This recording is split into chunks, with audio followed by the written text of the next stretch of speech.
LinkedIn fouls, back to school, and what actually is a petard.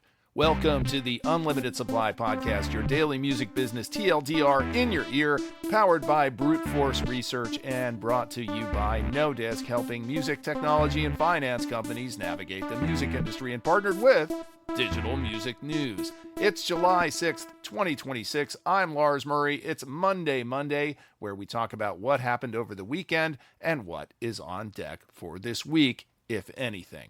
Over the weekend, well, the second biggest thing to happen at Madison Square Garden this year happened on Friday night. Nothing will beat the Knicks' 29-point comeback in Game 4, but I suppose Taylor Swift closing out her Life of a Showgirl album cycle with a wedding at the Garden is a close runner-up. I guess she wanted to recapture some of that Game 4 karma for herself. The most astounding part of the whole thing is the total absence of the event from my social feeds.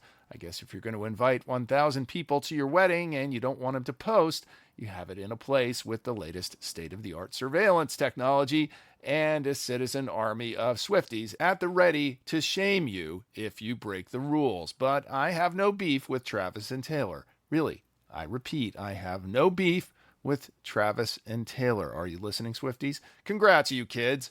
Moving on as quickly as possible, but staying on the subject of shame, let's talk about LinkedIn, or LinkedIn fouls. I have a pretty good network on LinkedIn. I learn a lot from a smart and skilled group of individuals that I've accumulated over the years, and I genuinely like most of them, which is why I'm not going to name and shame the perps.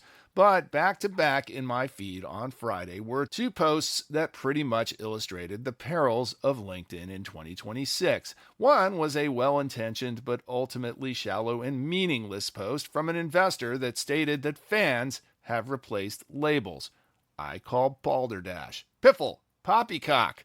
It's possible that independent marketers and expanded management teams have effectively replaced labels, but those fan armies don't just spontaneously form out of the primordial fan soup. Someone is always doing the grind. Fan armies are sparked, kindled, and accelerated by marketers. And while fans are at the core of a successful artist career, know your fans and own your data, let's not fool ourselves, or worse, tell investors and artists that we have achieved a labelless utopian state. But at least that one was not AI slop. The very next post in my feed was an undoubtedly AI-generated list of the top 30, or was it 50, music conferences in the world. Thankfully, I can no longer locate the post, but when I see abjectly terrible and wrong lists that lump in apples, oranges, onions, garlic, and kitchen utensils in some random order of importance, it really sticks in my craw. Sorry to say, folks, South by Southwest, not a top 3 music conference anymore. And Music Biz and Indie Week should not be outside the top 3. Also, you can't lump in all of these conferences together. They serve radically different purposes. Onions, kitchen utensils, etc. And by the way, if you're going to more than 3 or 4 of these a year, I hope the conference, or at least your employer, is paying your freight, because after 3 or 4, they get pretty repetitive. On the other hand, if I can locate that post, it will be a handy-dandy sponsor target list for Unlimited Supply. But enough with the AI-generated cheapo infographics, people. They are slop. One guy who is not AI slop is our sometime axe grinder Howie SInger. Remember last Tuesday when I said I would ask Claude whether Anthropic's lawsuit against Alibaba could be reconciled with its hoovering up of IP to feed Claude? Well, I forgot to, and I never got back to you on it. Here's what Claude had to say, and I quote Claude directly. Quote, "The philosophical problem you're pointing at, that the same entity can't coherently hold training on your stuff is fair use and copying our stuff is infringement, close is a genuine inconsistency that critics of the industry have raised repeatedly and that nobody has answered cleanly." Yep, even Claude doesn't agree with Anthropic. There's a link to the full text in the show notes, but back to Howie SInger. In the Great Minds department, he decided to do the same thing with Google, with similar results. Yes, it's always fun to hoist an AI platform on its own petard. You can go read Howie's latest post on this over at his Substack. There's a link in the show notes. By the way, I've been using the phrase hoisted by their own petard for years now, and I decided to look up what a petard actually was. I figured it was some sort of torture device that involved pulleys and rope. But according to a little research, a petard is a fart. And being hoisted by your own petard literally translates to being blown up by your own farts. Don't say you never learn anything around here.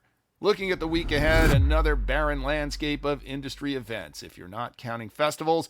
But I'm going back to school tomorrow. I'm starting an MIT executive educational program called Applied Agentic AI for Organizational Transformation. I'll be reporting on my progress and takeaways, or lack thereof, in the coming weeks.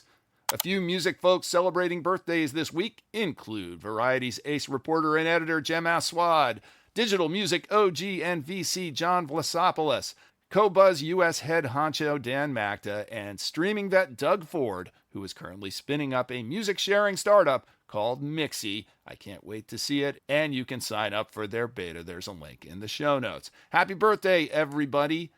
Support for Unlimited Supply is provided by you, our listeners. If you want to join the few, the proud, the elite supporters of Unlimited Supply, and receive your Unlimited Supply trucker hat as a symbol of your sophistication, there's a link in the show notes and on our website. If you like what you hear, please hit that follow button wherever you get your pods. It really helps if you share your praise as a rating and or a review on Apple Podcasts, YouTube, or Spotify, and tell a friend or three. And now we are on Substack, if that floats your boat. Links are in the show notes, but you can also visit unlimitedsupplypod.com to sign up for our newsletter, to tell us what you think about the show, to suggest feature ideas, to feed us info, to feed us lunch, to call us out on our dubious assertions, and to tell us what we're missing out on. I'm Lars Murray, and remember, in this business, no conflict means no interest.